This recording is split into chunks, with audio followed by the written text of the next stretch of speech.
Welcome everyone to the special work session of the Grand Haven City Council for December 16, 2019. Linda, would you call the roll? Dora? Here. Cummins? Here. Scott? Here. Fritz? Here. Manetza? Here. We have two items on our special work session agenda. We'll be talking about Highland Park retaining wall fixtures, and then we'll have the medical marijuana ordinance amendment presented to us. And before we do that, I want to make a quick announcement to everybody in attendance. Tonight is Cookies with Council because it's Christmas. So we will take a break between after we do the invocation Pledge of Allegiance in our main session, in our main council session. We'll take a brief break, have cookies, then we'll come back to business here. So now, Mr. Gatos. Honorable Mayor, Derek Gatos, Public Works Director. So what I'd like to talk to you about tonight is some retaining walls in Highland Park. It's a very unique area of our city. Dates back, I did some history lessons here last couple of weeks to get freshened up on, where do these retaining walls come from. But let's just first start off by saying that we received a call from a homeowner, and we've had discussions with the association as well to some of the failing walls within what we know is the road right of way. So I kind of will start us out. They're historic. They date back. This one, I found a picture pre-1912. That's Lake Avenue, going up Lover's Lane. And then, so I took this off from the Highland Park Association website, and it's really fascinating kind of how this all started. But back in 1886, for $100, you can buy in, and they built a hotel and raised some money for a 30-year lease. So the city-owned property, we've leased it, started in 1886. It goes on in 1908, renegotiated, and then 1931 or 36, this council said we're done leasing. And it took until 1951 that this council allowed them to purchase their properties, or so their website says. So really interesting facts. Of course, it was at 1936 prices, which was interesting to me. But here's where it started to get really convoluted, I think, is when we started creating parcels to an already existing plot of land that was leased. So we owned it, they owned it. So either way, today we have these retaining walls. Actually, in 1969, it says that they reclaimed all the unsold land. So we have a bunch of land up there since then.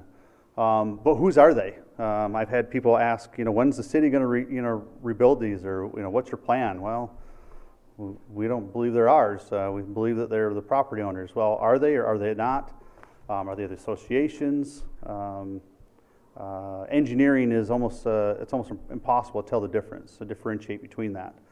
So we did a small little study on, okay, well, how big is the problem? So we studied the small section that is like 13 property owners, and I'll get to a list of the actual walls and heights. We had our engineer just give us a description of what those things are worth in today's cost to replace some of the conditions. Well, there isn't one that's critically failing today, but they're coming. So anyways, our engineer gave us an average price of what he believes we could have them replaced as far as a project. There they are, all individual property owners, and what the total cost to. And so just for these 13 parcels, it's over 300 grand. So it's not like it's a $20,000 cost. It's not like it's $1 million cost, but it is a significant cost. I outlined on the spreadsheet what each parcel, because some of the parcels have multiple walls. So my question to City Council is where do we head with this? Is this something the City Council is willing to take ownership of that, or is it like on Lake Avenue, what we presented 2 weeks ago, a partnership between the association, who's going to maintain them long term? I guess we're here to decide where, or to talk about where you, the council, would like to proceed with. So have we done title search on all this? We know precisely who owns what and when, and most of these are in the right of way or were built by the original parties. So, I mean, I see what you've got published here, but it's a lot of historical search.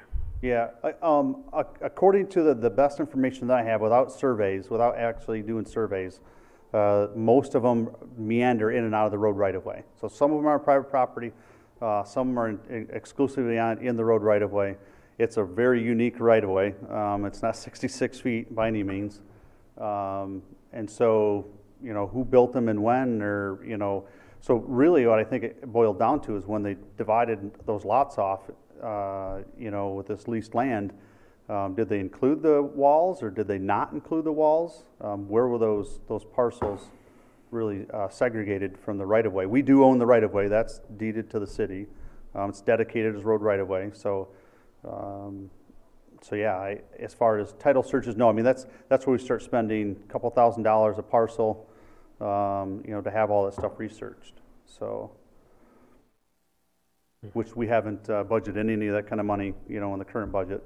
Maybe it's something that you can direct me to do in the next budget. Consider. Okay, and none of these are in imminent danger of failure at this point? Not today. Not today. But I'm not going to say in a year from now they're not. But if we have some direction, you know, as to the council's wishes or their thoughts on it, we can start meandering that way. Okay. Any other thoughts from Pat? Did you have any other input on this? I just, like Derek said, we'd like to get the discussion started before we have failures, you know, so that we've got some remedy when it comes up. It'd be nice if we had the foresight to talk about it so that we're not faced with a specific owner and a specific request and a specific set of circumstances. If we have some sort of rule of thumb, you know, 50-50, I like that idea only because we can't tell for sure who built it in the first place and what were the circumstances. I mean, I guess we could spend considerable time, money, and effort to try to figure out each one. Well, who put it in and what were the conditions? We could go through old minutes, look up, you know, ancient records, and at that point, maybe still not come up with who actually owns them. It's probably better to look at what's there today and have a good feel for what the approach is that you're going to want to take when the time comes that we do have to replace them. And if you'd like, we could give you a recommendation, 50-50. Yeah, I kind of heard that one already. Yeah. That sounds simple. Thoughts? Is there any of those parcels left over from the families that passed on through the years? Is there any of those left up there? That are vacant? No, the families that were originally from the association and that, they've been there almost next to forever. Is there any of them left up there that are actually part of the families? Yeah, I'm not exactly sure. We've got a couple representatives from Highland Park that might be willing to address some questions if you'd like to ask them. The answer is yes.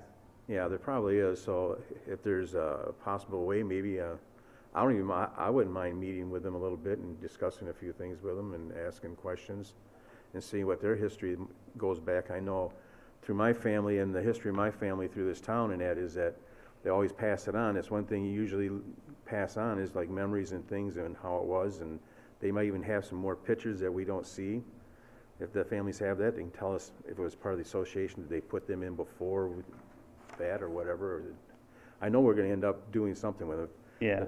But the thing is, I like to see more of the history of it and see where it's going from there. Well, you know, from the age and the materials of the walls, I mean, They're probably 100 years old. Yeah, they're evident that they're Whatever.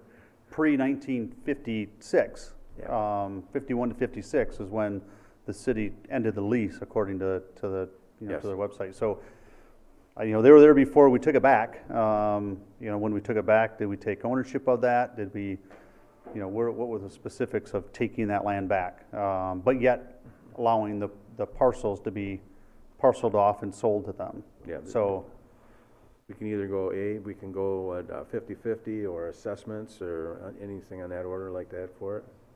yeah, I mean, just, you know, again, not knowing who it is, 50-50 is not a bad route to go, and then perpetually, you know, going forward, we can take ownership. We're going to make, you know, we can build them out of the same materials we're building our current walls that are, you know, estimated to last 75 to 125 years, you know, so, you know, another 100 years, someone can deal with the replacements again. But the idea is that if we did, you know, what does that look like? Well, Council. when you look at something that might be specially assessed, you try to look at, who's getting value from that investment? Who's gaining if we replace that wall?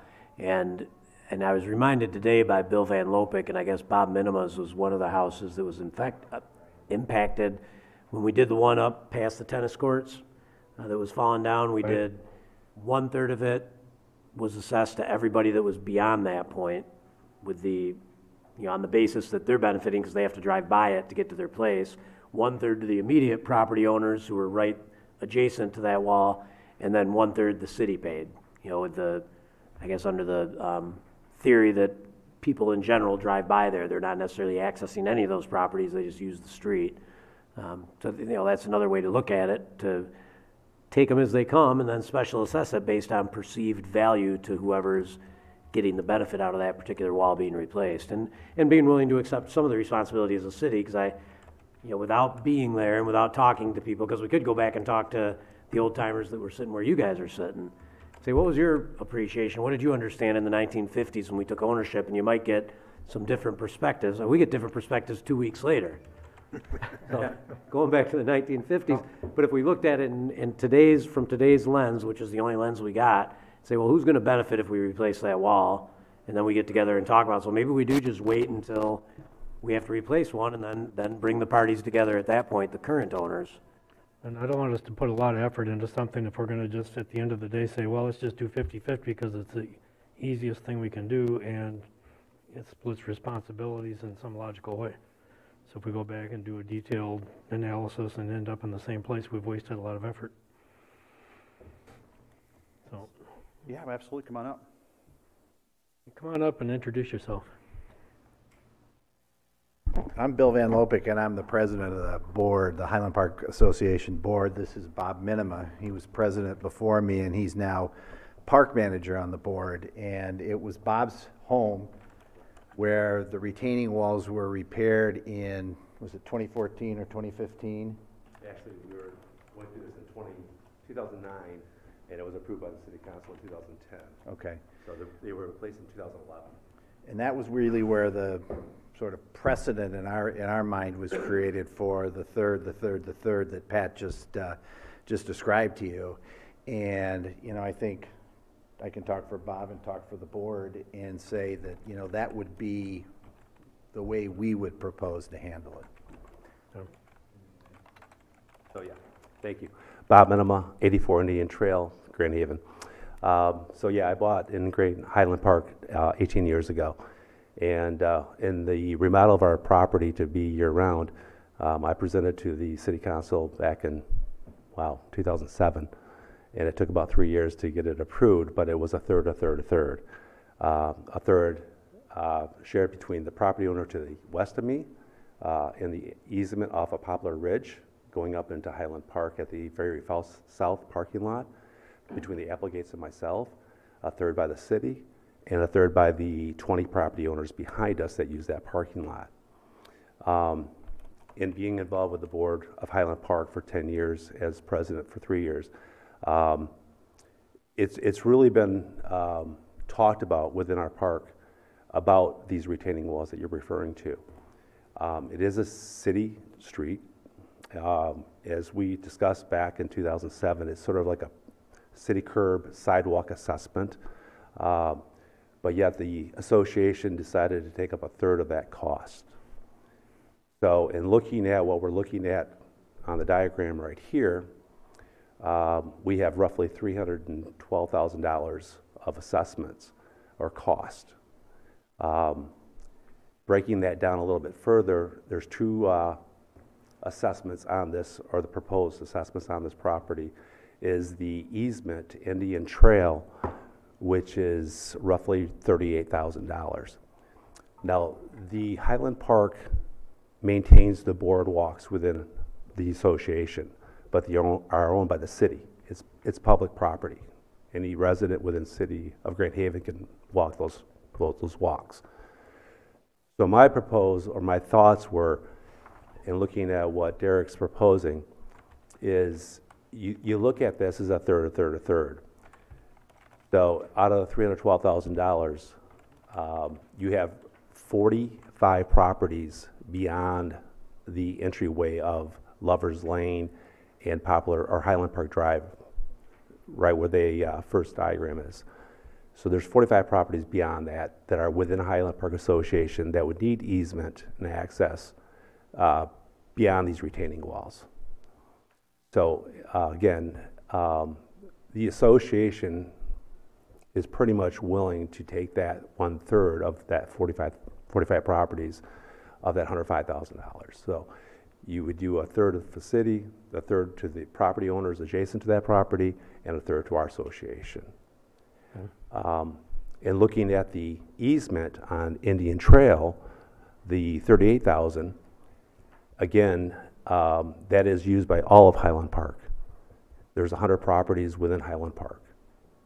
And in talking with Bill and myself right now, we haven't presented to our association, but I think we could negotiate with them. The fact is that we all use those parkways, those walkways. So taking that $38,000, 1/3, again, 1/3 of the city, 1/3 of the property owners adjacent to that, and 1/3 to the association, divided by 100 properties.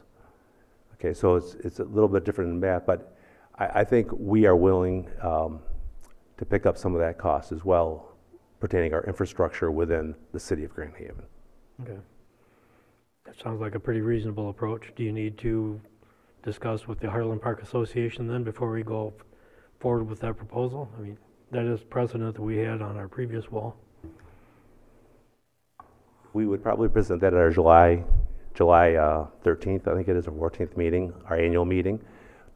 But truly, the Highland Park Board of 9 members does have authorization to expend $5,000, I mean, without the association approval, but it would be presented probably to our July meeting. All right. It doesn't sound like there'd be actual replacement before that time anyway. It sounds as though we have some time to work with. That is correct. That is correct. But we would have to, if we go through a special assessment process, there's like a 5-step process for that takes several meetings. Correct. We just wanted to be here tonight just to, again, say some of the red tape and say, here we are, we're willing to work with you. The versus simplicity of this is really appealing, and I know that we did it before, and everybody seems satisfied with that. Right, yeah. So I think that approach makes sense to me. And just to make sure, just to restate part of that, that as far as all of the, I call them sidewalks, but I know they're mostly elevated boardwalks, we think 1/3 city, 1/3 immediately adjacent property, and 1/3 whole association is a thought. Correct. That you could present in July and get some feedback for us? Because that's a big deal. That would be helpful to have a good understanding of that, because we've always just kind of looked at them and thought, sooner or later, someone's going to have to You have to do something. do with it. something, yeah. And I remember the ones, I was new on council when that happened, but I remember the ones that we had to replace because it was literally falling into the road. It was Yeah, yeah. virtually impassable at that point. Just real quick, so these are the 13 parcels that we looked at right today. So this is not all of them, but what I'd like to do is, if we get that direction, 1/3, let's go and inventory every one of them. Let's take a condition assessment and an estimated life cycle. So whether or not, some of them might be good for another 20 years. Maybe they've been up for 80, So I'm not saying we need to do all these at once, but I think if we have a policy or program to go, okay, here it is, and we do an annual assessment, or every couple of years, we can put together a program where it's not a surprise to everybody. We pick out materials, and make it look how the neighborhood wants to, and keep it looking good. So, just as a reminder, this isn't all of them. Just this little section here. This is where we got a couple of the calls from. Okay. So, I don't know how many more there are out there. Was there, You mean, are you talking about, 13 more parcels, or? are you talking about in addition to the $312,000, or are you talking about that's a subset of this? No, yeah, the 312 is a subset of the entire, we have to finish the entire, this was just a small study of these. I think most of them are in this area, right? Yeah, this fairly represents the lion's share probably. It does at that. And truly, first priority actually should be that in Indian Trail access, which is the public city walkway. Those retaining walls, again, it's only a 3-foot walkway, are leaning quite heavily. would impede traffic flow, as well as possibly could come down at any time. So to me, in looking at all, highest priority, yeah, is in looking at all the retaining walls. All right. Maybe Jerry can work with you and get a timetable when you guys think you want to start replacing some of these, so before they do fall in, that we can get them done. That'd be best. With budget, with the budget coming up, so All right. we'll put some monies in there. So what else do you need from us then? This sounds like a decent approach. I got the direction we need. Okay. Got 1/3, yeah, it's like we did before, so Perfect. move forward. All right. All right. Thank you. Okay. Next item on our work session agenda is a report of our medical marijuana ordinance amendment for the zoning ordinance. Pat? Yes, Your Honor. The city council, I believe it was back in March, but it was early 2019, maybe it was even late 2018. There was discussion at city council about the recreational marijuana law that had just passed, and there was a decision at that time by city council to opt out. But then there was further direction that you would like to have the city staff and planning commission look at the medical marijuana. We were approached by a number of advocates who saw a need for provisioning centers in Grand Haven. So the planning commission has spent the better part of the last year looking at the zoning ordinance and taking that up. So Jennifer Howland is here tonight. The planning commission has spent a great deal of time over the past 12 months, probably, looking at the medical marijuana law, understanding what the different types of uses are under that law, I think basically 5 different types of uses, and parts of the city where they think those might be appropriate. And you've got a copy of their recommended ordinance. It was recommended unanimously following the public hearing last Tuesday night. So we wanted to just get it in front of you right away, just so you had the delivery from the planning commission. That's one part of the discussion. The second part of the discussion, where we haven't done quite as much work yet, is a regulatory companion ordinance that would go along with the land use provisions, which it's sort of, they're tied at the hip. You know, if you're going to allow them in certain districts, you also want to have the business regulations that set up how somebody goes about getting the permit to conduct that business in the city. There's certain permissions the city has to give you, set a cost amount for the permit.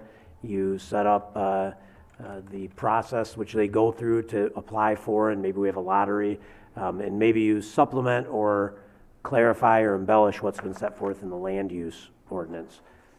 So that was in your packet. It's very fresh. It's very new to you guys, to the city council, but I think this is where your role begins, is where the planning commission left off, and now you can direct staff accordingly where you'd like us to spend our time and what you'd like us to be paying attention to in the coming weeks. There's no rush on the part of staff. I don't think the planning commission was urging quick action. I think some of the advocates would like to see something happen sooner rather than later. So right now the timeline is city council's to set. All right, and I think that we will want a work session where we can have a robust discussion at the council level. And the way our agenda is set up tonight, that's probably not going to be tonight, but this is for us to review and read. I don't know if Jennifer, if you had anything you wanted to add to that? Since you're here, you might as well come on up. Thank you. Jennifer Howland, Community Development Manager. Pat gave a great overview of what we've done over the past several months with the Planning Commission. There are a couple maps that you have on your screen available tonight. The map that you're seeing right now are the provisioning center zoning districts, so where you can go in and purchase the medical marijuana product. So we're looking at all retail zoning districts. All districts that allow retail would allow provisioning centers. The red circles, the red areas on your map are showing the drug-free school zones, which are K through 12 schools with a 1,000-foot buffer, as well as a public library. So where the blue overlaps with the red, the purple areas would not be eligible with the proposed zoning ordinance with the Planning Commission. The other map is of the other 4 land uses: the grower, processor, safety compliance facility, and secure transporter. It's the map's a little off. North is to the left of the screen. So There you same, go. thank you. It's just really Same small. situation, the yellow would be permitted through a special use process for those other 4 land uses, and then the drug-free school zones would have the orange parcels ineligible. The one caveat with this map is that the Beech Tree zoning district, which is that skinny zoning district along Beech Tree, would only allow the secure transporter, not the other 3 land uses. So provisioning center and secure transporter. We looked at other buffers that other communities were interested in having. Grand Rapids has quite a few more buffers than the drug-free school zone that the Planning Commission recommended. And we've mapped those, and I'm happy to map whatever buffers you're interested in seeing, just to illustrate what happens to the community if you add a buffer for churches or parks or whatever it may be. I can do that for you. Just let me know. I believe you've already generated those maps, because I know from sitting in the Planning Commission audience that it's been reviewed, and we have, to my immediate right here, I have 2 former planning commissioners who are in on a lot of this discussion.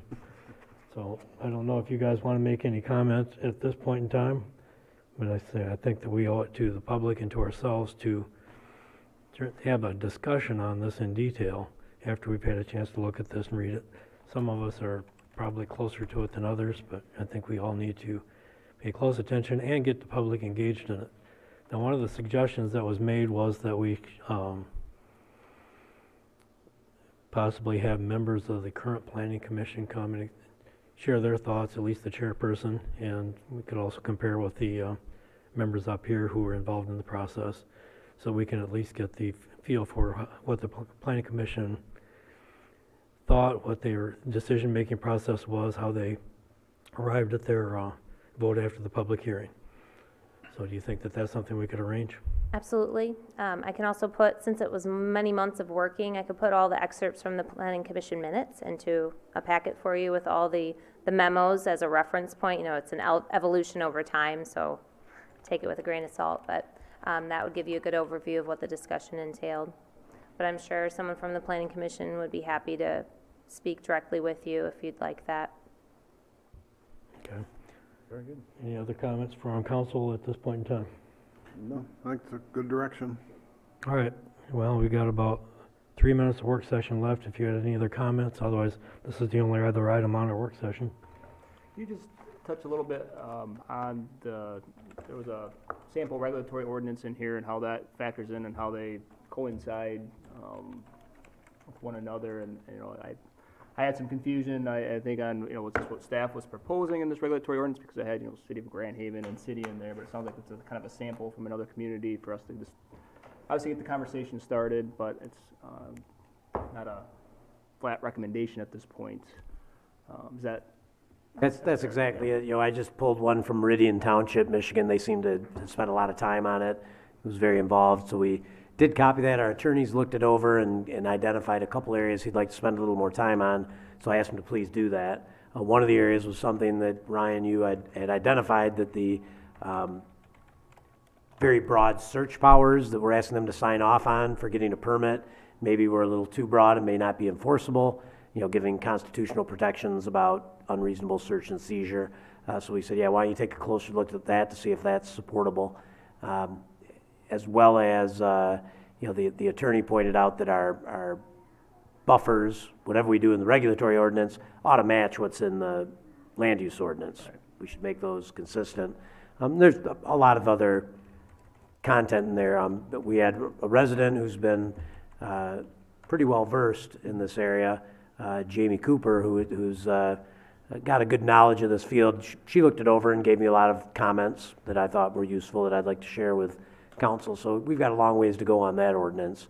That was just intended to show you what somebody else did, what a regulatory ordinance might look like. And I thought you might find it more readable if I put Grand Haven in there instead of... Fair enough. Yeah, that's appreciated. Fair enough. Yeah. No, I think that's great information to give us a good start, and but a lot of moving parts, a lot of pieces to move through and discuss. So. Well, we did say when we sent this planning commission, we wanted to report by the end of the year, and by golly, we've got it. This is our last meeting of the year. But the urgency going forward is to resolve this issue, to put in place whatever we're going to put in place and move on from that point so that people can benefit from the availability of provisioning centers or the other facilities. And so I think that it's not something that we want to rush the process, but it's something that we want to have a process and move through it and resolve it. So if it takes another month or so, I guess that it can, but we also don't want it to drag out. I agree. Very good. Understood? Be nice not to have to rehash everything the planning commission's already. Well, that's true. That's why I want them to come and express Yeah. their thoughts as well, so that we have a thorough understanding of the conversation. Yep. Okay. Anything else? Nope. All right, it is 7:30. It's time to close the special work session and open our regular council meeting. So, at this point, get to the right page here.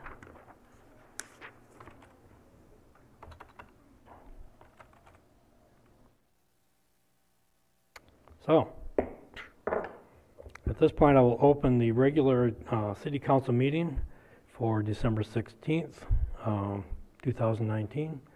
Linda, would you call the roll? Dora, Here. Cummins. Here. Scott. Here. Fritz. Here. Manetza. Here.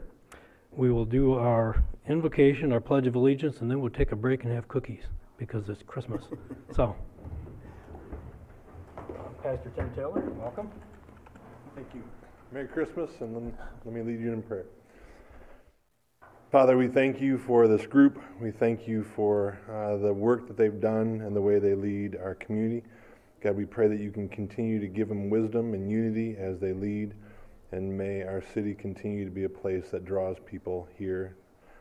God, we thank you for the good year that we've had, and God, we pray for many more years to come. We're grateful that we get to be a part of such a great place. It's in your Son's name we pray. Amen.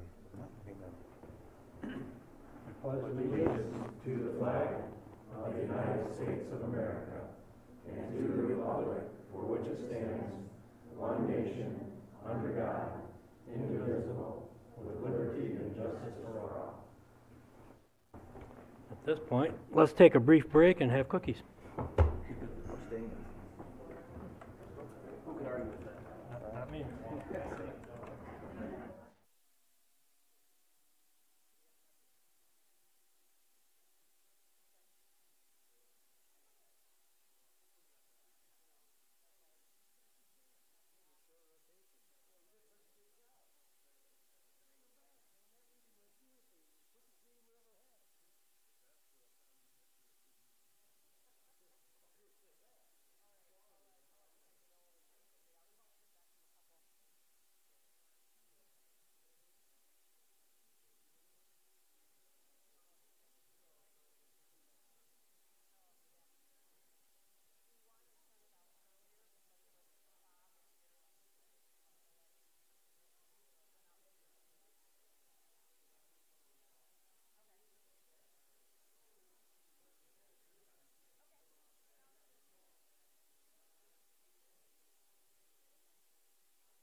Okay. Well, welcome back, everyone. We are back from a brief cookie break. So, we are at the point of appointments to boards and commissions.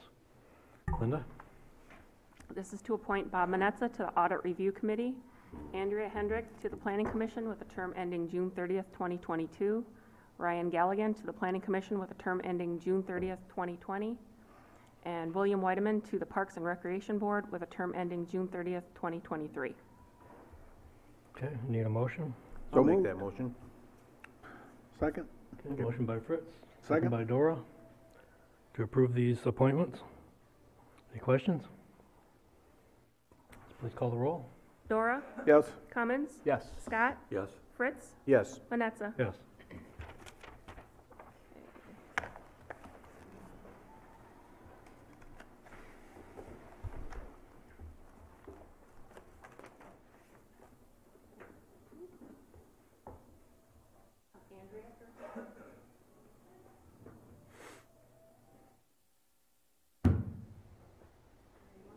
Right over there.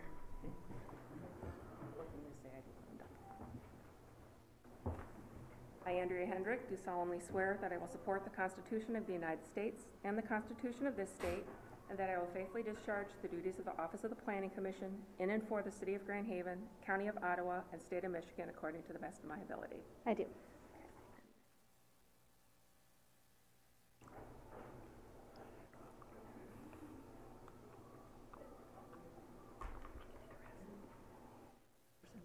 And Ryan.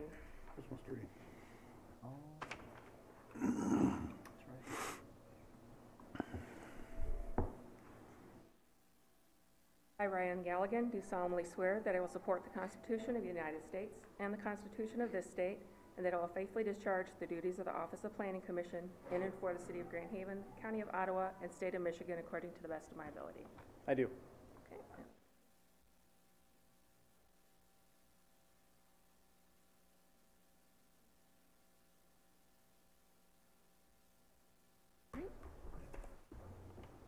Thanks, Mayor.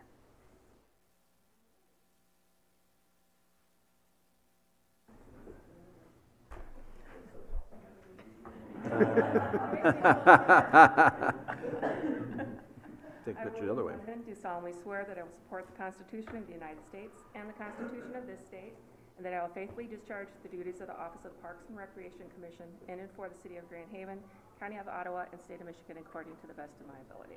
I do.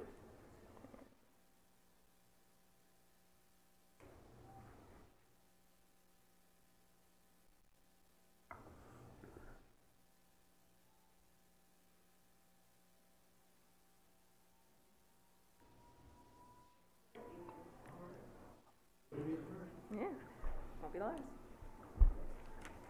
Okay. I, Robert Manetza, do solemnly swear that I will support the Constitution of the United States and the Constitution of this state, and that I will faithfully discharge the duties of the Office of the Audit Review Committee in and for the City of Grand Haven, County of Ottawa, and State of Michigan according to the best of my ability. I do.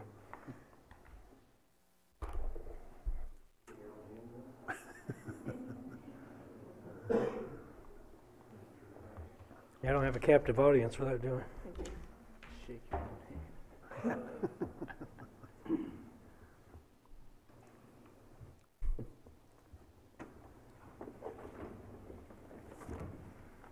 All right, we are to the approval of the consent and regular agendas. Changes to the agendas. I have one, Your Honor. I was asked to move item 11K regarding the slip at the angle dock at Chinook Pier to new business. So if we could make that, say, item 12 sub A. Maybe take that as the first item under new business. You want to do that, then push everything back? Yes, please. All right.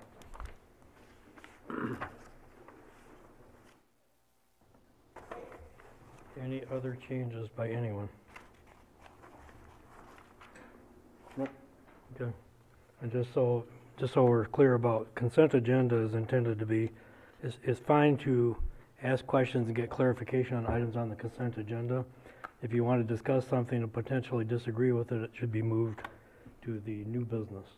And don't be afraid to ask. I'd rather do it that way than have someone vote against the entire consent agenda because of one item. So if there are no other changes, we can vote on the agenda as changed. I think I have one, well, no, not on the agenda, I guess, Go where it listed Councilmember Fritz attended light night and was pleased. It's actually Councilmember Dora. Okay, but we'll get to that when we get to the consent. Right now, we're approving the agenda. Okay, We'll get there. All right, We're almost there. we're almost there. that was close. Yes, yes indeed. Okay. Any questions on the agenda as changed? Oh, I do have one more. I'm sorry, Your Honor. I forgot about this Stalled one. long enough.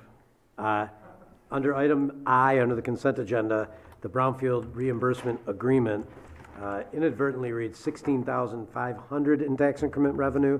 That was meant to be $16,950 in tax increment revenue. So it was a typo that I put on the agenda inadvertently. All right. There are no other changes on the agendas. We'll vote. Need a motion and second. I'll make that motion. Support. Okay. There you go. Motion by Fritz, support by Dora to approve the agendas.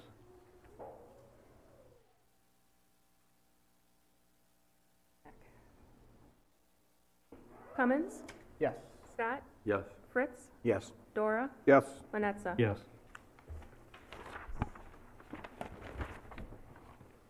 All right, at this point, we have a call to the audience. This is the first of two opportunities to address council. This time, members of the audience may address council on any item, whether on the agenda or not.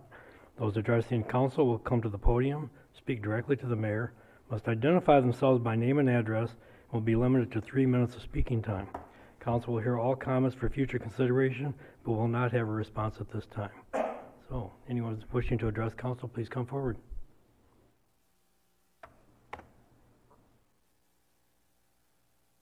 I'm Walter Davis, 209 South 3rd Street.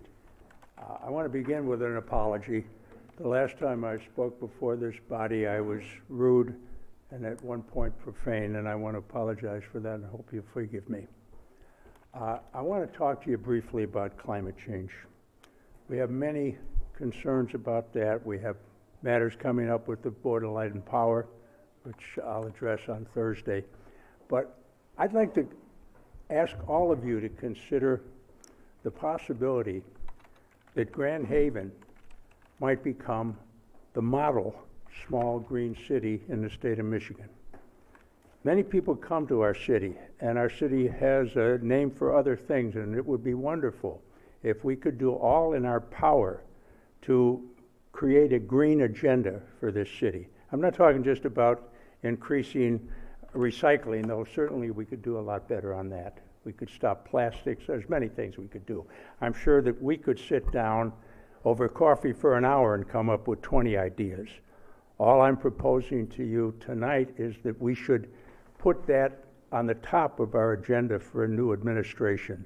It would really be, it's not only urgently necessary, and I'll be doing a couple other things in the community in the coming months to try to promote that, but it's something that you should all take into your concern and your power, and I think there's a great deal of good you could do, and I thank you for listening. Thank you. Anyone else? There will be another opportunity to address council at the end of the meeting, but if you have something to say now, now's the time.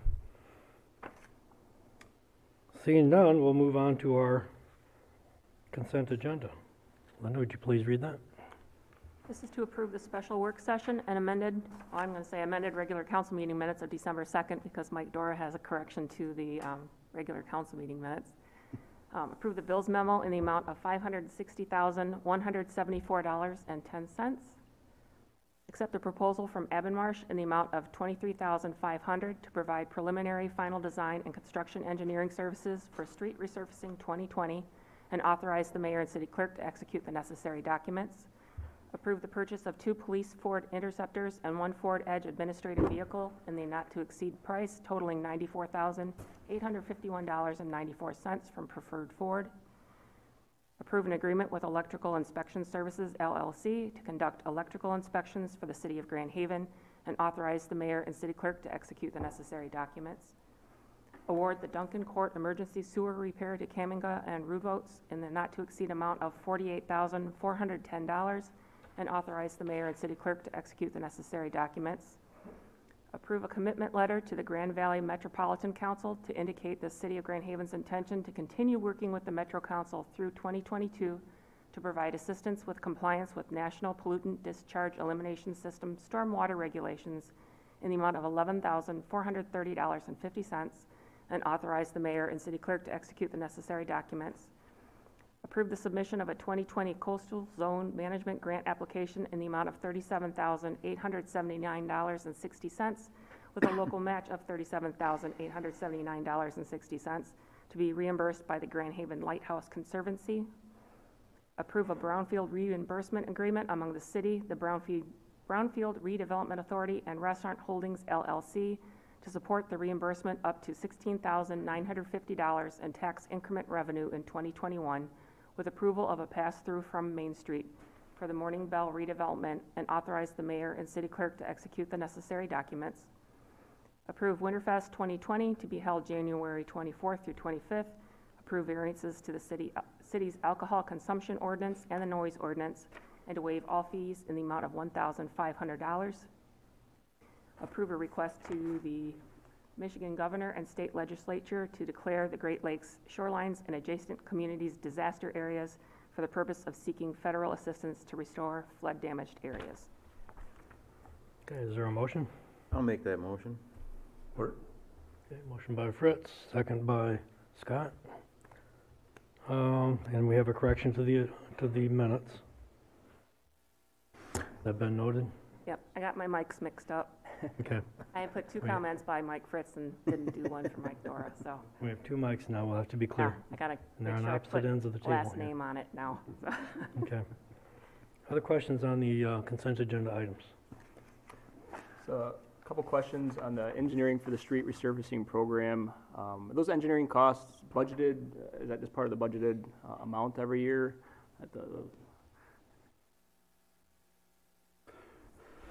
Derek Gatus, Public Works Director. Yes, we budget, it's part of the $450,000 we have in street resurfacing. Okay, so that's already included. Yep. Perfect. That's the only question I had on that. Then on the brownfield, item I, the brownfield reimbursement agreement, I'm certainly happy to see the property repurposed and redeveloped. I see the construction is supposed to begin this spring, and the developer will seek reimbursement of their eligible activities in 2021. So forgive me as I'm getting up to speed on these tax captures and these TIF financing or brownfield reimbursements, and how these agreements are set up. But say they don't develop or do what they say they're going to do next year. Do they still get that capture at that amount the following year, or or if they don't develop it, then we don't have to pay that capture amount? Good evening, Amy Bessinger, Finance Director. So for the capture, they're only going to be able to collect that money if there's investment in the property to increase the value of the property. If there's no increase in value, there's nothing for them to capture for the reimbursement. Okay. So we don't have to guarantee that amount, and they'd be stuck on the hook to pay us Correct, back. right. Anyway. It's based on the investment value. Perfect. Okay. And it's 1 year or the 16,000, whichever comes first. Okay. So if they don't invest, that 1 year expires, then they get nothing in 22. It's just 21 is it. Perfect. It's only 1 year. 1 year. And just want to say, happy to see item L on here related to the our resolution related to asking the governor to declare the Great Lakes shorelines and adjacent communities a disaster area. It's certainly, I think, much needed. Certainly, we're all kind of in a tough spot with these high water levels, and may need some that disaster declaration to access hopefully some federal funds to help us out with some damage here. So that's it. Okay. Other questions on the consent agenda? No. Nope. Okay. And I would concur with the asking for the declaration of a disaster area. One of my goals going into goal setting was for the city to prepare itself to ask for money as it becomes available to do repairs, infrastructure projects, whatever it takes in order for us to deal with high water levels, whether it's at the lake, the river, or just groundwater generally. So this is a good place to start, at least to get potentially some money rolling this way, or at least to our communities. Otherwise, I have no other questions, so I believe we're ready to vote. Scott? Yes. Fritz? Yes. Dora, Yes. Cummins, Yes. Manetza. Yes. Okay. New business. First item under new business is to approve the Chinook Pier angled dock bid from the Grand Haven Paddle Pub in the amount of $7,050 for the first year and $6,000 for years 2 through 5, and authorize the mayor and city clerk to execute the necessary documents. Do I have a motion? I'll make the motion. I'll second it. Okay, motion by Fritz, second by Cummins. Discussion. Denny, you asked for this to be discussed. I did. Pat, can you explain why we're getting 7,000 the first year and then 6,000 the 2 years after that? The typical approach for the charter slips, we've got 16 different charter slips, and we charge a certain amount per year for each of those 16 charter slips. When one opens up, we take bids, just in case there's multiple parties interested in one slip. And then the bids, that we take a bid for the first year, then after that, everybody pays the same. It's for example, if you had an apartment complex with 16 apartments, they all pay the same amount per month for their apartment. One of them empties and you've got multiple people that want that one, we take a bid for the first year, then after that, we set them all at the same rate. You know, you charge a rate that's indirectly based on what the rate is for your transient slips. So you've got kind of a set schedule that we based, and we did that, the last time we increased has been several years. You know, I want to say it's probably been 6 years plus since we've changed it. This is correct. So when it came to this slip, to take bids on it, that's just the natural way we do it. We take bids for year one, and then after that, we set it at 6,000 versus 5,000. It's a lot bigger, and there's more space on the dry land than there is on the charter slips. So we set that at 6,000, but we said the first year, you'll pay whatever you bid. So we took bids for year one, then after that, it goes down to 6,000. Do the charter captains, do they get a 3-year contract too? I don't know if they're 3 or 5 years. I think it's 5. I think it's 5 for the charter captains. And this is a proposed 5-year agreement, I believe. Yes. Yeah. I think we're doing the same thing as we've always done with all the charter. Yeah, it's a little different than the charter captains. It's a different kind of rental than the 16 charter captains, because this is the only one. It's on that angle dock, and there's only the one that exists, and it's quite a bit longer than the other docks. Okay, and so it's going to be the same as last year. They're going to be able to have alcohol on the boat? I don't think they're proposing anything different than what they did last year. What's that? No, it's going to be the same as last year. You're correct. Okay, all right, okay. Does that answer your questions? Yeah. Okay. And I guess the point is that if this were one of the charter slips, they might pay a different amount for the first year than they would for the next 4 years. And That's been our past practice, yes. That's a long-standing practice, even though the dollars should be different. Yes. Okay. Any other comments? Had one, I'm sorry. What? Just one thing on the contract, the hours were listed as 6 a.m. to 12 p.m. I don't think you're going to be stopping operations at noon, so I think it probably should be 6 a.m. to 12 a.m., so midnight. So you won't be operating between midnight and 6 a.m., but then from 6 a.m. to midnight potentially. Okay. So Okay, sorry about that. that just needs to be changed in there. Otherwise, I'm glad to see this back for the foreseeable future. Working my Marine Patrol shifts, saw you out there quite a bit. People seem to be having a good time, so I'm definitely in support of this. And I heard nothing but positive feedback as well from last year. As far as I know, this was a great operation. Anything else? We're ready to vote? Linda? Fritz, Yes. Dora, Yes. Cummins, Yes. Scott, Yes. Manetza. Yes. Okay, next item. Next item is to approve an introductory resolution amending the City of Grand Haven Code of Ordinances by restating Section 7-5A4 regarding prohibitions on harboring and keeping of animals per Chapter 7, Article 1, pertaining to barking dogs to simplify approach to enforcement. The administration recommends approval. Is there any motion? So moved. Second. Okay, motion by Cummins, second by Dora. Comments, questions? I guess from my standpoint, I trust our public safety officers, allowing them to use their discretion in these types of cases. I'm sure most of the time, citations aren't something that they're giving out right away. It's probably more about going to have a conversation and warn if they have to come back. It's typically like how these types of things have been handled, my past knowledge. So I trust our law enforcement to make those decisions and use their judgment. That's what we hire them to do, and I'm supportive of them using their discretion in these types of cases. Other comments?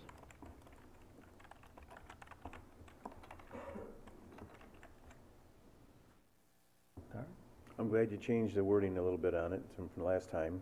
Okay. It makes it more palatable, should I say. All right, well, Makes it a lot easier for enforcement in making sure that the officer has the right to go forward and the discretion of them to say, give them a warning and something to do afterwards. As we discussed before, it's more like a loud partying your neighbor. It'd be the same type of distance, and with a dog now barking, that they can handle it the same kind of way they do that today. So makes it a little more consistent in everything. Danny, any thoughts? Good. Okay. And I originally asked for this to be looked at based on feedback I got when I was walking around the neighborhoods last fall. We treated barking dog complaints different than other noise complaints, and it seems to be that there's good reason to be consistent about it. And sometimes it's just really difficult because the officers felt their hands were tied as far as how to deal with complaints. And so what I suggested was we allow the officer to be able to respond to a complaint, and if he observes, witnesses a problem, then he can go and talk to the people. Whereas previously they couldn't do anything until a second party in a second home also complained. Sometimes that's really difficult. People really don't like calling and complaining on their neighbors. So I think that this will accomplish that. And I think that it'll be an improvement over our current situation. Any other questions, comments? Well, we make a lot of laws, but we don't enforce a lot of them either, so. Well, it's pretty common up here. Since I've been on here, we've had an ordinance for garbage cans sitting out there. We enforced it for 6 months, and then after that we just kind of let it pass. So if we careful what we do here sometimes, because it isn't always we don't always enforce what we do, and we also have laws on the books that we shouldn't have on the books that we still don't enforce. So if we make it I'm gonna go with this, but I'm just saying we should be careful sometimes changing things and doing things. Okay. Well, if we make it hard to enforce it, it will definitely not be enforced. Well, we just got to enforce it. Okay, we're ready to vote. Dora? Yes. Cummins? All right, I'm eating a cookie. Yes. Oh, sorry. You gotta be prepared. Scott? Yes. Fritz? Yes. Manetza? Yes. All right. And this was our first reading. There will be a second reading at our next meeting, and then there will be a publication period before it goes into effect. Next item. Sorry, Ryan. No, it's all right, quite all right. This is to approve the 2020 Worship on the Waterfront concert series beginning Sunday, June 21st, 2020, for 10 consecutive weeks, concluding Sunday, August 23rd, 2020, from 7 o'clock p.m. to 8:30 p.m. Allow a weekly 2-hour park closure from 4 o'clock p.m. to 6 o'clock p.m. for sound check, and allow the sale of Skip the Line passes with 25% of the sales donated to the Lynn Sherwood Waterfront Stadium Endowment Fund. The Parks and Recreation Board and the administration recommend approval. Is there a motion? So moved. Or Okay, motion by Fritz, second by Scott. Questions, comments? this is the first time we sold tickets there, Pat? Yes. For this? I believe they did it last year, but this is the first time they've asked permission. Is that right, Derek? Yeah, Terry Gates Public Works, standing in for the great Shar say. Yeah, they went ahead and they sold some tickets last year, not understanding the dynamic of doing that. So we addressed that in their application this year, and this was the compromise that we came out of. They needed some extra funding to make the event happen. However, setting precedents of selling tickets, and thought that there should be some type of return back to the city, and this was a good compromise that goes into our a perpetual care fund at the community center, or the community foundation. So there's some benefit to whatever that economic dynamic is, so. So people that buy tickets or whatever, they get to go in there first, is that Yeah, correct? it's a 15-minute window that up to 200 people per Sunday can pay $5, I think is what the cost was. I don't think she was indicating she was going to raise that dollar or that number, so to go in 15 minutes early to help, and actually does mitigate the rush of the line and get people in sooner, so there's some other minor benefits associated with that. That's a free will offering after that, is that correct? Yeah, that's first in line. Right. Anything?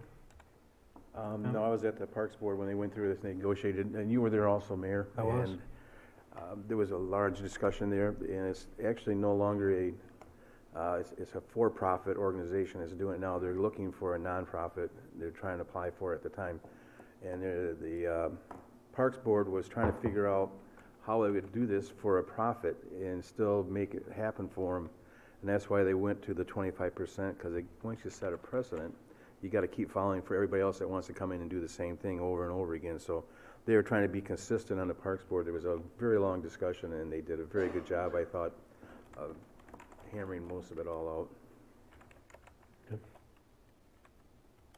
I support the fee structure that they have come up with until they get their not-for-profit classification straightened out, so I'm good.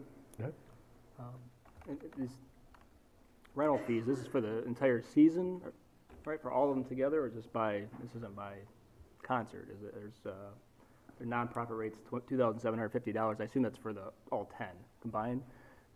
Yeah, I'm sorry, I don't have the numbers in front of me. They were from memory. Could you tell me what those numbers were? The total, was $2,750 for a nonprofit, and then $10,500 if you're a for-profit. And that included the stadium rental, concessions, electric, and tables. That is for the season, For yes. the season, okay. Yep. And can you, I guess, I didn't understand so much from reading the minutes, and so this 25% of taking of the sales, so there is some precedent where it's been done with other organizations? Well, we do our concerts. We have for also. Derek can probably answer more of that on it. Yeah, actually, the Courtyard Concert Series actually set up a precedence about, we partnered with them that we get, I believe it was half the ticket sales. So my bad negotiating skills in the Parks and Rec Board meeting, we... It's 25% to the Lynn Sherwood Waterfront Stadium Fund, 25% to the city, but that's of profits earned over and above what it costs them to put on those concerts. Mm-hmm. No, that So was, that's, they get, sorry, but that's the concerts that we helped sponsor. arrange. That we approved, yes. sponsored. We're a partner. That's not We're a this. partner with that. no, that's not Worship on the Waterfront. So Worship on the Waterfront is their own. We're not partnering with them necessarily. Like No. Coast Guard Festival, for example, we don't partner with them. They pay a percentage of their ticket sales to. Negative. Okay, so I'm not in support of it. We have a private entity that's renting this facility from us, and they set up a fee structure to reimburse themselves. I think that's their money to take. If we feel like, we want to raise our rental fees, or, I understand if we have a joint agreement with somebody to put on concerts there, that we have a mechanism to earn some of that money back. But I guess I'm not in support of that 25% and taking a piece of their profits for renting out part of our facilities. Yeah, the big thing is the park rental. We typically, there's no charge allowed into a park rental. It's still open to the public. So it's getting past that ticket sales portion of it, that we don't allow them to close, or other portions of other parks, or we don't allow them to charge access fees. And this is where last year this Skip the Line Pass came, I don't know, mid-season. We started getting calls about it. So it wasn't something that was planned, and then, like I said, we try to work those dynamics out in the Parks and Rec Board meeting to understand they need the revenue for it to function. If they didn't, she said it was critical to the overall operation. So how do we come to something that's beneficial for both parties is where the 25%. So if I'll add to that, if you don't mind. is that they're also closing the park for 2 hours completely. They're going to have no access whatsoever. So that's another reason why we need to charge them for it, because it's no longer a public opening. They're closing the park for, and the reason why they're going 25% is what we've done for everybody else that does. But not yet. This is actually the first time, I think it is. Right, but they're paying to rent the stadium. I mean, they're paying for it. I feel like some of that closure and you know, I could see this coming up during Coast Guard Festival. Again, they're closing it down for a significant period of time, and I don't know that we want to get into the business of taking a percentage of their. Yeah, We partner with Coast Guard Dome too. yeah. One of the big things is exclusive use. We do. So how do we, have someone have exclusive use of the stadium or the City Beach, Central Park, you can name whatever park you want. What is the benefit there for someone to have exclusive use? If we do have that on a wide scale, those parks like Lynn Sherwood Waterfront Stadium would be requested to be closed a lot for private use. We want to steer away from that. We want it for public use. So. There's some concept that the stadium costs a lot of money. It's going to cost a lot of money to keep up in the long run. We are going to eventually have to reinvest in that facility. In this particular case, 25% of that money just going to the foundation to grow that fund, so that at some point when we got to go in and start, replacing irrigation, doing electrical work, whatever we have to do, there's money there, and that those people who have been using it have helped support that on some level. I wasn't at the Parks and Rec Board meeting, but I'm thinking that's the thought process, that we're trying to spread that cost over a long period of time. It won't be for 20 years probably, but if we start doing this now, we'll have a significant resource there when the time comes and we do have to reinvest. Right. So we're not taking it and putting it in general fund. No, I hear you. And I respect that we need a plan for those things, and definitely, I think that makes sense. I'm not sure, I don't agree with that mechanism in this case, so. I was also at the Parks and Rec Board meeting, and my comment to the group was that this is something that's requested. They had some rationale. There was extensive discussion, and I advised the Parks and Rec Board, and I would advise council as well, that we don't really have a policy on this. This could become the foundation of a policy. We're kind of doing this on the fly here, and they don't have time for us to sit down and hash out policy, because they need to start setting this up for the coming season. So this seemed to be a reasonable approach, but I also felt that we need to have a policy, put some fairly strict boundaries around it. Mm-hmm. So if we're going to close public parks and allow people to charge admission, that we have a consistent written policy that we can share with others, and we can do things the same for everyone every time.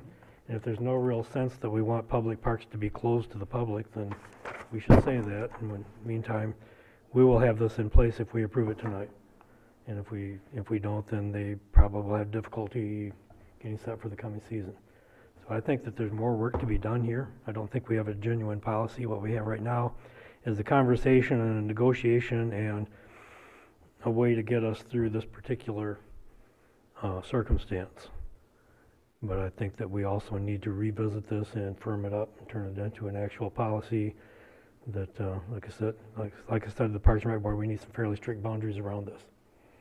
So that was my take on it. So it's kind of a work in progress, but it's kind of a workaround which gets us set up for the coming year. I think too, it's one thing when you're taking a free will offering for everybody coming in, and we didn't collect anything for that, but once they start selling tickets to it, that's a little bit different. So I can see taking 25%. So I can understand why we're doing that, and I guess I agree with that. But again, if it's a free will offering, I would not be in favor of doing this, but it's not. And I know over the years that Worship on the Waterfront's always lost money. They've never made any, I don't think. So. Yeah, and this also is all about the sale of ticketing, whether profiting off from an exclusive portion use of that park. So we never had any intention of sharing any of the free will offering. It was just, if you're going to sell tickets, then that we'd rather stay away from it, to be honest with you. I mean, but it's critical to her operation this year, and so yeah, let's take this year and figure out what policy we want to set as a organization, as a community. And this is a 1-year agreement, correct? Yeah, it's just a special use, so it's only for the 2020 season. Okay. Other questions, comments? Ready to vote? Cummins, I certainly support worship on the waterfront going forward, but because of that 25% piece, I'm voting no. Scott, Yes. Fritz, Yes. Dora, Yes. Manetza. Yes. Thank you. Next item. Next item is to approve a parking exemption request at 112 Washington Avenue to allow conversion of 3 long-term rental units into short-term residential units, thus increasing the parking demand from 4 spaces to 6 spaces. Is there a motion? So moved. Second? Okay. Motion by Cummins, second by Dora. Comments, questions? Crickets. Pat, you have anything to share with us on this? Well, I would just point out a few things. The first thing I point out is that Rob Bulow is here tonight and able to answer any questions you might have or comments. He's representing the buyer. There's a proposed purchase of that Toasted Pickle building along with the residential units up top, and the new owners would like to use them for short-term rentals. The short-term rentals have a different parking requirement than long-term rentals. Long-term rentals require 1.2 parking spaces per unit. Short-term rental is 2 parking spaces per unit.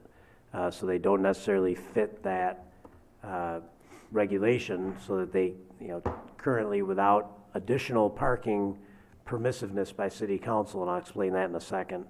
Without that additional permissiveness, they would not be able to use these as short-term rentals. Now, the permissiveness comes in that under your ordinance, the city council has the authority to waive parking requirements for properties that are part of a special assessment district, on the theory that they paid for that parking. Back when that parking was built, we special assessed all these properties to pay for that work. Now, Denny educated me today and told me that when that was done, City Crews actually tore those houses down and leveled the ground, and we did pay a paving company to come in, but that was all done under a special assessment paid by all the property owners downtown. So this particular property, not only in theory, in reality, helped pay for that parking lot. So the ordinance allows city council to waive parking requirements, which would suggest that you could say it's okay to use 2 parking spots in that parking lot for your short-term rental. And that's essentially what you'd be doing by waiving the parking requirements. And I think I got that right, Jennifer. Yeah, Jennifer's nodding. She's in the audience for the radio audience. Jennifer Howland, Community Development Director, agrees with what I just said. So they need 6 spaces for the 3 units. They only have 4. And they're seeking a waiver for 2 that they could park in the city parking lot. And of course, like I said, they're here to explain any detail that I might have missed, or if you have any questions. The special assessment paid for the parking lots, that's what they did. And there was a special assessment that stayed on it for a while. And when I talked to you, Pat, we talked about that a little bit. But anyways, since sometime between Tammon and whoever, that special assessment was taken off for the maintenance of the parking lots. So the maintenance and if they need to be rehabilitated, and some of them did since then, and some of them needed to be completely tore back out and redone again. That was not special assessment. That was all on the city. Mm-hmm. And sometimes that was sometime between city managers or wherever councils. That special assessment was taken off, and the maintenance, even the plowing of it, used to be paid for by special assessment, which isn't anymore. Again, either. So yeah, it was paid. The original parking lot was paid for by special assessment, but the maintenance and the continuing cost of maintaining those parking lots, there is no special assessment being paid for those parking lots anymore. So. And once we start this thing, I'm just afraid it's going to start up precedents, and we're going to see more and more people wanting this all the time. So I'm not in favor of doing this. I think I'm not in favor of giving some city space to private enterprises to make short-term rentals or whatever. I don't think it's the right. I just don't think it's the right direction. I have to agree. Back about 2 years ago, a little over a year, so better, Copper Post, or the building there, came to us and wanted to do the same thing, and they were turned down for it because we have a parking issue as it is downtown, and just to add to that structure and that the transients coming back, and I don't mind having residents down there, and what they have just a smaller amount of space to take. But when you start going to short-term rental and eating up our parking lots, it takes up a lot more space. And right now we have a parking committee out there that's trying to do some study on how we're going to do this thing down there. I'm not in favor of it at all whatsoever. I voted no last time, and I just don't want to change my precedent and what I've done. I continue to do the same thing. Do we know that, has the building inspector looked and set the occupancy at 2, or? Yes, he has. And I would invite Mr., is it Buelow? Yeah, please come up and address us. Buelow, At Home Realty. Currently, as a long-term, it is two occupants per unit. So I would say, as a long-term, your usage is you're going to need 5 to 6 vehicles. So you're going to have more parking demand than the short-term. With only 2 people per unit, very likely it's 1 vehicle coming in. So I would say that the benefits are that it's actually less of a burden on the parking and more income to downtown, because there are renters coming in for a short period of time to utilize all the shops, and then they leave. So I would say that it's a benefit to the parking situation. I can also, I understand the situation that you're in, but I also understand where Councilman Fritz and Scott are coming from in opening up something that's going to be a continual revolving door with people coming in wanting us to increase their spaces. So at this particular time, I'm not in favor of it either, so. Not thrilled to see these potentially go from long-term to short-term, but, that aside, I mean, I agree with you in your calculation related to the number of vehicles. I think as a long-term rental, in this case, because they're one-bedroom units, that you're more likely to have more vehicles filling up 6 spots. You have a couple living there, they each have a car. Whereas as a one-bedroom short-term rental, you're more likely to have a couple coming in one car together just because they're visiting on a short-term basis. I think you're going to have less use of the lot, actually. So I don't have a concern with, in this particular case, I think it should be on a case-by-case basis and looking at them as they come along. In this case, I don't have a concern with waiving it. Okay. They're also fairly small units, and 2 of the units exit onto Washington, so they don't even have direct access to the back of the building. So from a long-term perspective, it's fairly difficult to find long-term renters that are going to park in the back, haul all their groceries around on a regular basis.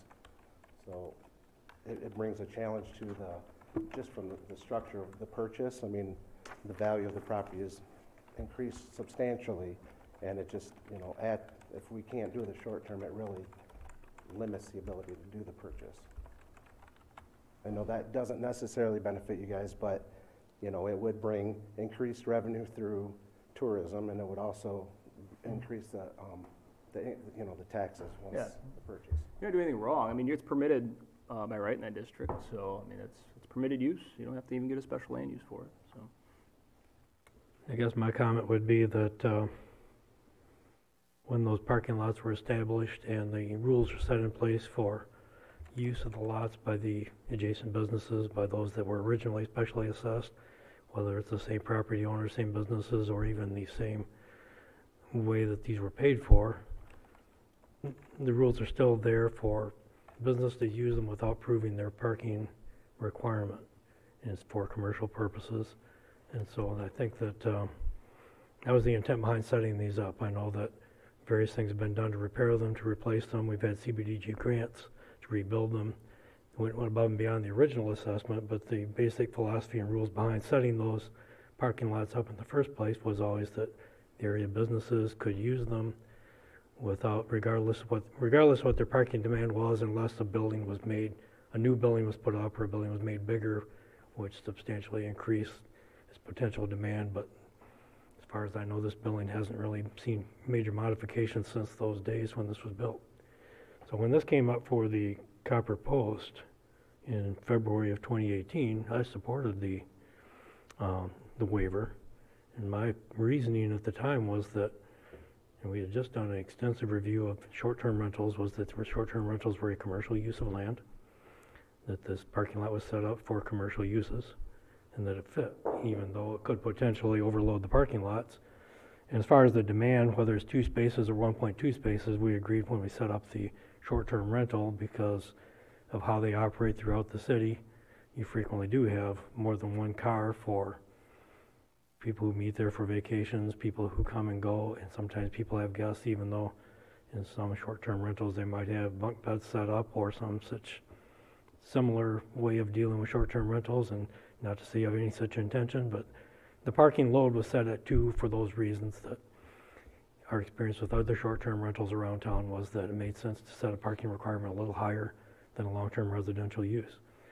So my feeling was that at the time was that this was a commercial use of land, that it kind of fit the reason we had these parking lots, and the fact that we don't expect any other business, whether it changes use or not, whether it becomes a restaurant, a retail place, or anything else, and it has a change in parking demand, that doesn't come into any kind of equation. So I supported this 1.5 years ago. However, in that time, that motion failed. It failed on a 2-2 vote, and so we have a property owner who was told no, and that property owner had to forego business, had to live with that decision, and until there's a policy change and a new way to interpret how these parking lots need to be used or allocated, I think that we have set ourselves up with that as a precedent. So while yes, you go ahead, sir. So from the logical perspective, so that building, Copper Post, has 0 parking, because they've taken that space and turned it into outside seating. So they have no parking at all. We have small units that, I mean, most likely are only going to have a total of 3 cars, 4 maybe, and there's 3 units. So we can accommodate the very likelihood of the amount of cars that we're going to have. The 2 spaces, if you look at a residence, 3-bedroom, 2-bath, they only have to have 2 parking spots. So it seems like it's not looking at it from a logical perspective. I mean, it's, we have a smaller demand, but yet we're held to the same standards as a larger unit. Right, and like I was explaining, the way the parking requirement or the parking demand on a particular land use is set up is kind of across the board. Right. And so you fall into that. The requirement for short-term rental is 2 spaces. Whether you actually can demonstrate that they're less or not, that's still what's in the ordinance. So unless the ordinance gets changed, that is what would be expected. Now, you do have 4 spaces that are on your property, and the lots are intended to be for those places like Copper Post or other businesses that don't have spaces, or they have spaces for a special use but still use the lot for their businesses.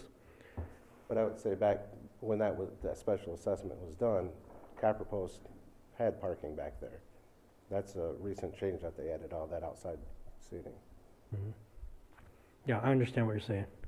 I'm just trying to explain that we made a decision then that someone has to live with, and now we're being asked to make a different decision, which would, in a sense, disenfranchise this earlier party. So I think that weighs on me, and for me to reverse that feels like it would be an unfair situation for the previous decision. So. And then, so with the permanent part, or for the long-term renters, at the 1.2, I'm not really sure how the 2 fits into that equation. I mean, they did the math, but you're not going to put a quarter of a car in a spot, so. You're not going to have 2/5 of a car there? Yeah, so I guess, I'm looking at the logic of it, and I'm not seeing it. Yeah, and it fits it doesn't work for individual vehicles, but it works across the board as a land use when you have, and of course you always round up to the nearest car. So if you have several spaces and it might come out to some other fraction, you round up. So actually your 1.2 would round up. Correct me if I'm wrong, Jennifer, you round up or down in that case? think you round up. Well, 1.2 rounds down to 1, but 1.2 times 3 is 3.6. Okay. So if they were long-term rental, then 4 works. Okay. But for short-term rentals, unless we change the ordinance and what's expected of a short-term rental, you would still be stuck with the 2. Right. So I guess that's kind of my take on it. I always thought the proper interpretation was that this is a commercial use and the lots were set up for commercial uses. So that's kind of my logic in the matter. But then but the other side of it is that we set precedents. Yeah. I guess the disappointing part is that it is a commercial use, and the banks won't loan on it when it doesn't hit the cap rate, and at the long-term rental rate, you never catch up, so it's upside down, and it's ultimately not going to sell, which is unfortunate because, you know, the new owner coming in has 20 years of restaurant experience, so she is excited about working with Toasted Pickle and, you know, doing what she can to make that even a better place, cleaning up the back of the building. You know, the deck on the back is up to code and everything, but it could use a little bit of splash of color and, you know, spruce up the place. And, you know, so it's just disappointing because I believe the sale won't happen if we're not able to do that, which isn't necessarily your problem, but, you know, it seems like it's a great improvement to the community. Okay. Thank you for your time. Thank you. Other questions, comments? Your Honor? Yes. I just wanted to follow up on one thread that's left hanging out there in my mind. The short-term rental ordinance that you passed, I'm sorry, provides that everywhere in the city, no matter the size of the short-term rental, you need to have at least 2 parking spots. So if you have a 6-bedroom cottage up in Highland Park, you need to have 2 parking spots. And if you have a studio apartment downtown, you need 2 parking spots. Well, doesn't it depend on how many bedrooms you have as to how many spaces you need? It's set by occupancy. Yeah, but it's set by I think occupancy. Number of parking spots by occupancy, or is it just Yes. 2 per? Yeah, it's by number of bedrooms. 2 for up to 6 occupants, and for 7 to 9 occupants, it's 3. 10 to 12 is Okay. 4 spaces. Okay. So But for yeah, up to 6 occupants, it's 2 spots. Correct. Okay. But that would be from 1 to 6, not from, And in the current units, we're So- talking about the occupancy of those units are 2 people that are permitted in there. So I don't know if there's an appetite for looking at your short-term rental ordinance to see about maybe adding a new category that would be 1 parking spot if occupancy is less than 3 or something like that. You know, that just seeing if there would be is that, That's a possibility. okay. The other way, something else to throw out there is hotels. If you're thinking of this more as a commercial operation, especially if it's downtown, if it's a hotel, it's 1 per room. You could maybe extrapolate that to bedrooms or certain size bedrooms. So there are different ways we can look at having a smaller parking requirement if it makes sense in certain areas, especially with your upstairs from a commercial space downtown. well, one thing that makes me quite uncomfortable about the direction we seem to be going is that short-term rental is a use by right in this district. But we're making it impossible to exercise that use, at least for these buildings. We're making it impossible. If we can't grant any parking unless they already have parking on site, then they can't exercise that use. And that, in the case of the downtown parking lots, that was the idea, that we would make those properties buy property for parking so they didn't have to have any on-site parking. Correct. And future city councils would then have the discretion to waive parking if they thought, well, they've got parking, it's just in the parking lot they paid for that's on the next lot over, which we now own, but they paid for. So I guess I'm just not quite sure, because you've got many other redevelopment opportunities downtown that will come along, and they may not be short-term rentals. You know, they may be residential use converting to an office use, or an office use converting to a retail use, and changes the demand on parking, at which time we look at it and say, well, this will change the demand on parking, so we have to go to city council and ask for a waiver. Well, And yet for any other commercial use, we don't look at the demand on the parking for those lots. No, we do, every time there's a proposed change of use from retail to office or convenience goods to durable goods, so like fast food to t-shirts, for example, we always calculate that in-house. So sometimes the parking requirement goes down, so you don't see that. I don't bring you a reduction waiver, only when it's increasing.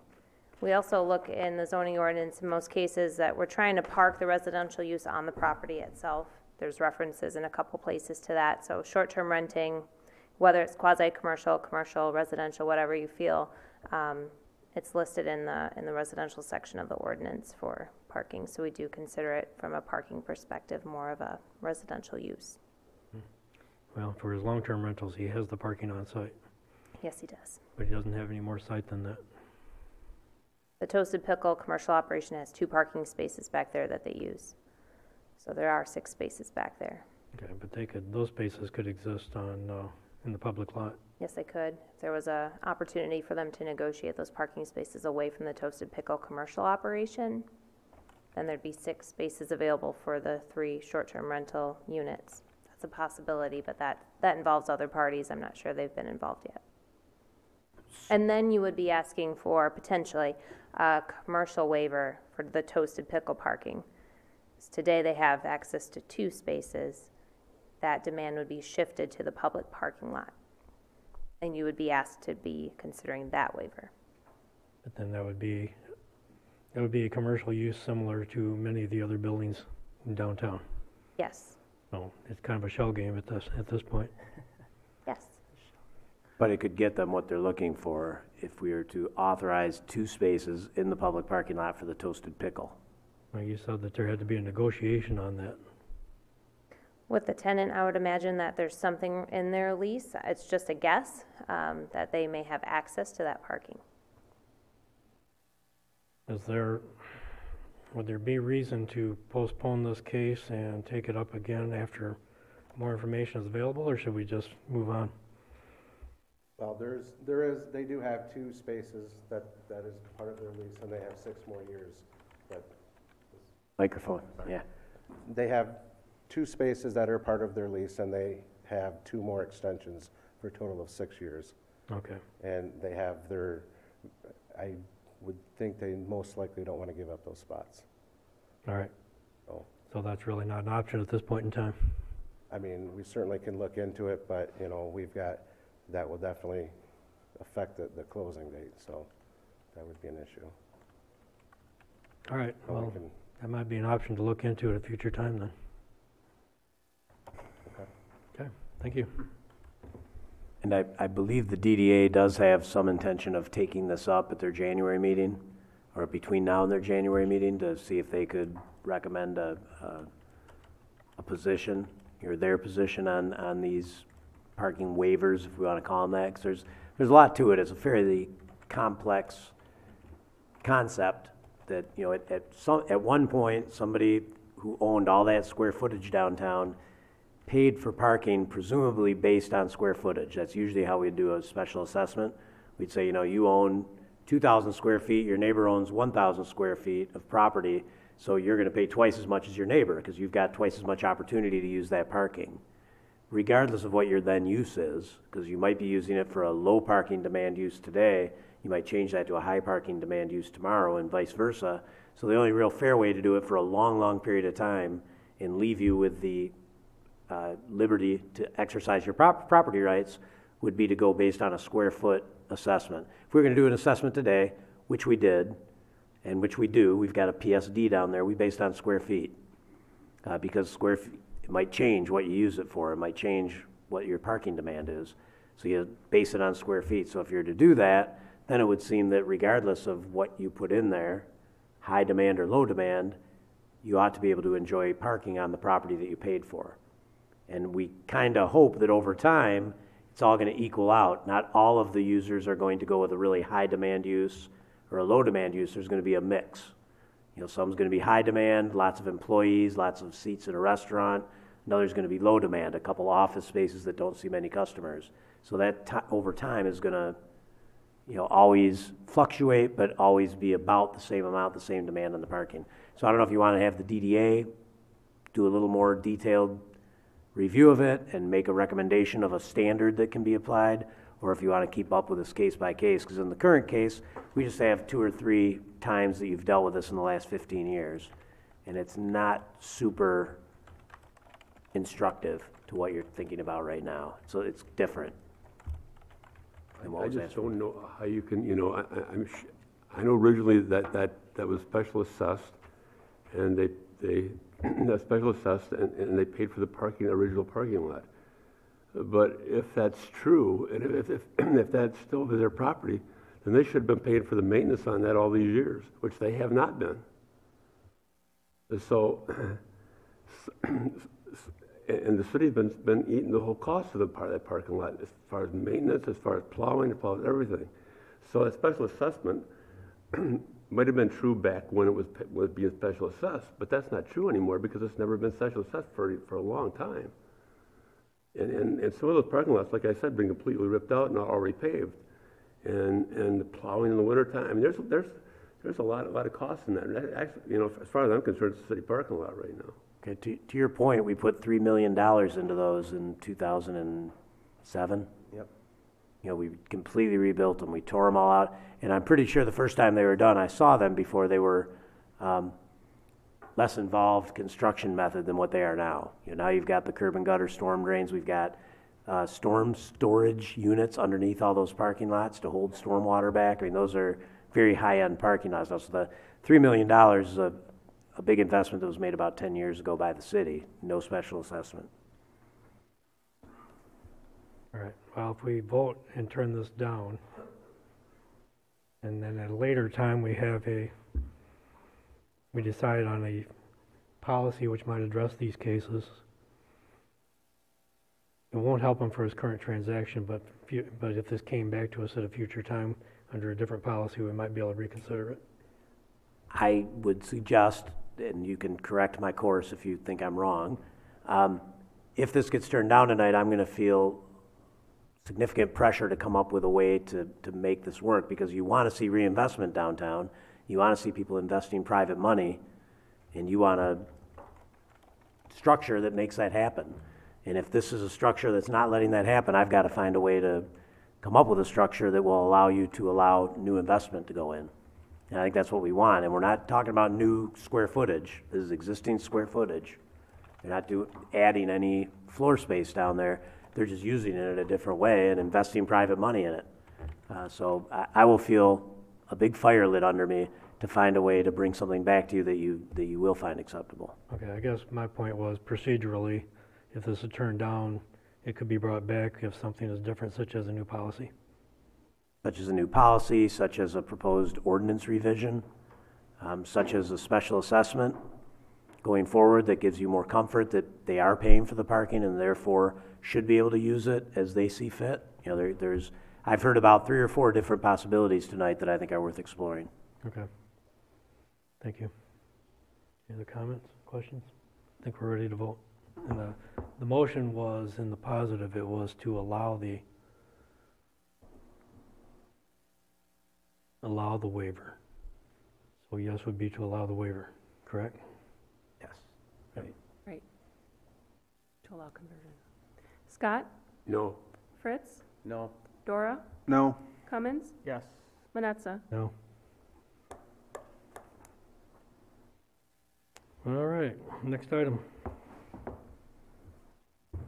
Next item is to approve a community development grant agreement with the state of Michigan for CDBG funding in the amount of $1,474,983 for Project Riverwatch, and authorize the mayor and city clerk to execute the necessary documents. The administration recommends approval. Is there a motion? So moved. Support? Okay, motion by Cummins, second by Scott. Comments, questions? Anybody want this money? Yeah. No, I'm excited about the project and the improvements that it'll bring to the waterfront. I know, thank you to staff. You've really had to stick with this one and kind of go back a few times for it. I think you just had your meeting with the state a couple weeks ago, and big thank you to the Michigan Strategic Funding Board for approving the funding. I just want to say, like I said last time, was that it's going to make it more ADA accessible than what we have right now down there. That little asphalt, little pavements down there is looking for disaster to happen in a hurry. So I welcome them. I thank them very much for granting us a grant and moving forward with it, and getting this project done. So it'll be all-inclusive down here now, so everybody can enjoy it. I agree. Great addition to the area. Right, I agree with all this. I think it's gonna be a great improvement down there. It'll be a great public asset. It's a great way to leverage our funds as well. So when we can take $163,000 of our money and turn it into $1.6 million, it's hard to say no to that. So it'd be a great addition. No other comments? I think we're ready to vote. Fritz? Yes. Dora? Yes. Cummins? Yes. Scott? Yes. Manetza? Yes. Next item. Next item is to adopt city council expectations regarding information sharing with and general direction to the Board of Light and Power. Is there a motion? So moved. Second? Okay. Motion by Cummins, second by Dora. Just to preface this a bit, we were asked by the BLP to affirm language for a resolution spelling out what we wanted for communication, which we passed. But the wording of that was basically in their words. The board says we will do this, as opposed to the council says this. So then the BLP passed a similar resolution, but reworded it somewhat, but substantially the same, and sent it back to us. And then our choice now is we could just receive it and file it. We could concur with it, or we could pass our own resolution in our words. And so that's kind of what we have in front of us. A good summary? Pat said exactly, and I think Bob's more familiar with this than I am, so. So what you have in your packet is what we sent to them and what they sent back and what we have in front of us to concur with what we originally said, but worded so that it's a council resolution as opposed to a BLP resolution. So, does that make sense? Yep. Any questions on it? I think that we got what we set out to get a month ago. Yep. I think that communication between the BLP and council should always be held to a high standard and should be as comprehensive as makes sense for us so we can do our job, because we do have a job to do here. No, I 100% agree with that. I think the more communication with the BLP board and their management, the better, especially as we, I think we need a lot of frequent communication, with the BLP, with, next steps with SIM shutting down and determining our snowmelt energy source and remediation of the BLP site and whether to build new local power generation. I think the more communication engagement that we can have and the utility payers can have with them and know what's going on, the better. So I'm definitely in support. Okay. Any other thoughts? Looks good to me. I've been trying to get information for years from them, so this is definitely a positive way for us. I've asked for that, I don't know how many times I've asked for it, so if it takes something like this to get it started, okay, it's a good way for us to go. I was disappointed that it needed a formal resolution, but Absolutely. apparently that's where we're at, so I think that's what we got. So, I think we're ready to vote. Dora? Yes. Cummins? Yes. Scott? Yes. Fritz? Yes. Manetza? Yes. All right, there is no unfinished business, so I believe we are up to the report by City Council. Well, I just want to wish everybody a Merry Christmas and a Happy New Year. Make it safe wherever you go and whatever you do. Enjoy your time with your family. Family is what it's all about, especially in my household. It's basically, all family. We don't go anywhere. We stay right here in Grand Haven, so all my family comes here. So it's an enjoyable time for me. It's been great. Downtown looks good. It was busy. Bob and I sat down and we rang the bell down there, and it was very interesting to sit down and talk to people as they come by. And it was nice to see some shops open again. In past, we've seen a lot of them closing early, and since we're down there between 5 and 6, when 5 o'clock used to roll around, it used to be dark down there. Now I'm starting to see more and more shops being open after 5, which is a good sign for the simple fact is, a lot of people don't get home from their jobs. They work in Grand Rapids, or they work someplace else, and they get back home, and they come downtown, and it's all that's left open, usually was just restaurants and that. They like to come down and do a little shopping in town too, so I'm glad to see some of the merchants are being open later. It's a good thing. And I just want to repeat myself as saying Merry Christmas and a Happy New Year. Thank you. Okay. I conclude, I just hope everybody has a Merry Christmas and look forward to another year. I think this council is going to get a lot of things done this next year. A lot of things are going to be on our plates, so I look forward to another year.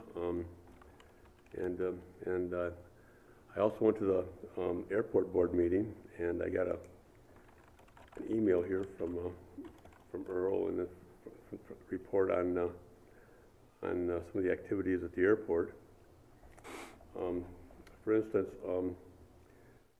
the operations at the airport since in 2015, we had 488. This year we had 10,104. The amount of gas we sold, fuel we sold at the airport in 2015 was 5,200 gallons. This year we've already sold, it's not even the end of the year yet, 27,700. So it's unbelievable how in just these last from 2005 for the last 4 years we increased into the airport. It's just amazing. So again, I said it last time, I'll say it again. Earl's been doing a fantastic job with the airport. A lot more activities. We got planes in every hangar that can have an airplane, and now there's a plane in it. And we have some old hangars that need to be replaced, but it's just been fantastic over the last few years since Earl's taken over to see what happened at the airport. So, and I just hope you can see some more growth. I know it's going to be just about maxed out now because the airplanes are all filled up with all the hangars we have out there. So, but it's been fantastic what he's been able to accomplish out there since he's been there. But again, I wish everybody a Merry Christmas and a Happy New Year, and I look forward to going ahead with the next year and working with this council. Yep. Thank you. Ron? All right, well, with Mike, I've had a unique opportunity to kind of go through a little bit of an orientation process with our city department heads. It's been fascinating to talk with all of them. There's no doubt that we have excellent and hardworking staff. They have a lot on their plates, there's no doubt about it, but it's been very interesting to see some of the different infrastructure. We're at the water plant today and then the water treatment plant today, so interesting to start at one and end at the other. No pun intended there, but very impressed with everything they have to do and what they're doing a lot of things really well. So very interesting to see all of that and to have the opportunity to learn. Good to see a great turnout at the Jingle Bell Parade. Attended the Planning Commission meeting. You already heard the update on the medical marijuana. And then they approved the site plan for the Morning Bell restaurant, which we approved the brownfield capture earlier in the meeting. Met with Barb Van Horsen at the Momentum Center.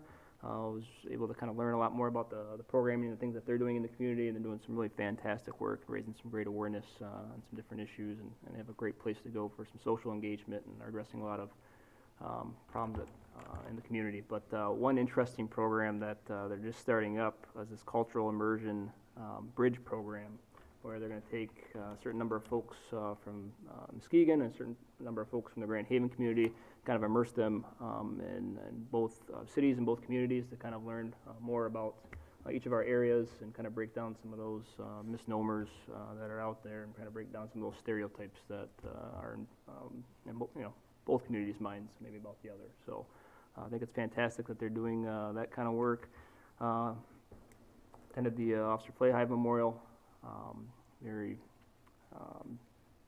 surreal ceremony. It's Officer Flahive's sacrifice to our community, and so many officers sacrificed across the country for so many communities. It's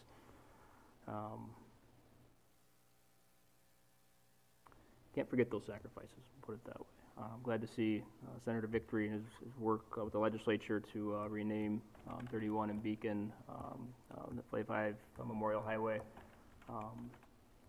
Well, that said, yeah, happy holidays, Merry Christmas, and wish all of you a Happy New Year. Looking forward to what the next year brings. So, Thank you. All right. Can I move to the other side of Ryan? No. You may take things in a different order? Yeah, maybe. Don't repeat everything? Maybe. We also attended the Jingle Bell Parade. It was a great time. It was really nice to see the downtown area and all the streets busy. We spent the past 2 Mondays, as he said, meeting with department heads around the city. There's really a lot more goes on to it than you realize. But the one thing they all have in common is a great praise for the employees who work for them. And that says a lot. Everyone we talked to basically was very, very proud of their people. Attended the Flavia Hive Memorial Service, which was a sombering event for sure. But it's nice to see that folks haven't forgotten sacrifices that have been made. Also attended the Planning Commission meeting along with Ryan and Bob, which brought us to some of the things we saw tonight. And also the Santa in Centertown with the 2 grandkids for a visit with Santa and the reindeer, and at the Momentum Center got a chance to see some of the things that they were doing, which looks like I'm telling you, we're going to ride together. But, you know, which is it was all great stuff. So I also would like to add, along with everyone else on here, that everybody has a safe and happy holidays, spend timing with their family and friends, and enjoy the season. Yeah, thank you. And I did all those same things, so I could repeat everything, but yeah, the Flavia Hive Memorial was very touching and highly appropriate, and it's absolutely essential that we not forget. Attended the PC meeting. We had goal setting a week ago, so that was a good exercise in meeting of the minds of the council members as to things we thought we should be working on in the next fiscal year. And what we usually find is that we're about maybe halfway through last year's goals, and then they just kind of snowball on us. But we make progress every year, so there's always things to do, and I don't think we'll run out of things to do. It's just how we prioritize things, and because we have limited resources, so when we set goals and we work toward goals, then we have to sometimes make adjustments. But it takes all of us as a team to get there.